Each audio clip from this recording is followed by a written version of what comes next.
Clutch and Brake, written by S. Malik. It was meant to be a quick hop, just 13 kilometers from Shogi to Shimla. A drive shorter than most people's morning motivational reels.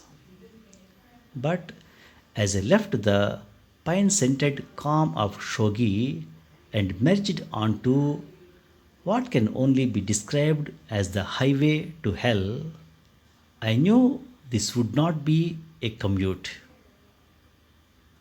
It would be a character building experience, a Himalayan pilgrimage undertaken not on foot but with the left foot eternally bouncing between clutch and despair. By the time I crossed Tara Devi, somewhere around what I felt like my second reincarnation, I had given up on reaching the Himachal Pradesh High Court on time or with a functioning knee or with any remaining faith in linear movement. I was headed to the High Court to report a case. As a journalist, my notepad was ready, my facts in place, but what I had not anticipated was that the real drama would begin much before I reached the courtroom. What used to be a road was now a highway, participative social experiments in human patience. An unending column of cars honking in no discernible rhythm like a George performance gone very wrong.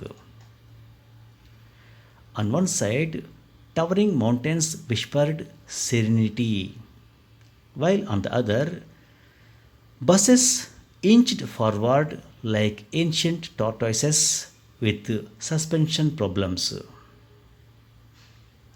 Somewhere near Sankatmochan, I started hallucinating that I was driving a vintage sewing machine.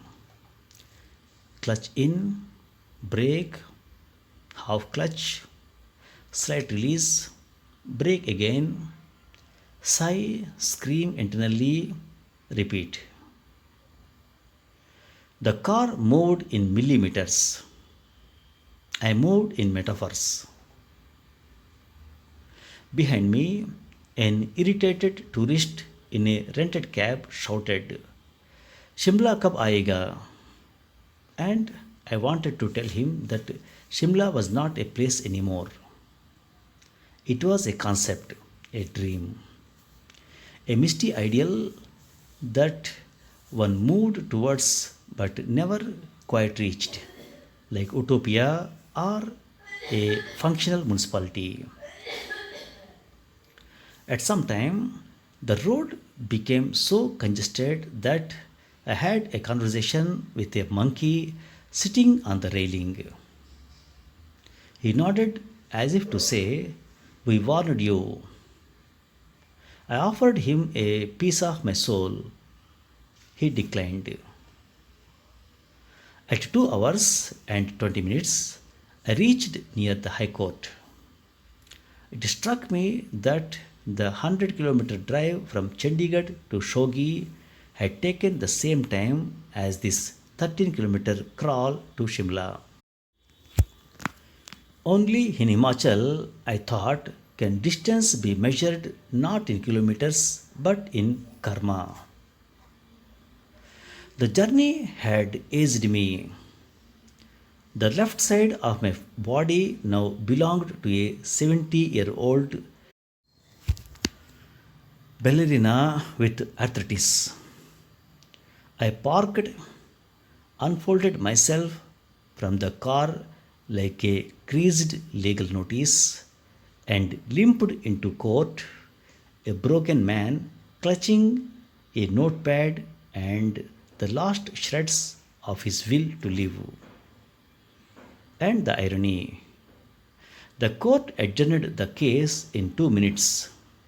Naturally, on the way back to Shogi, I considered walking. But then again, I am not that reckless.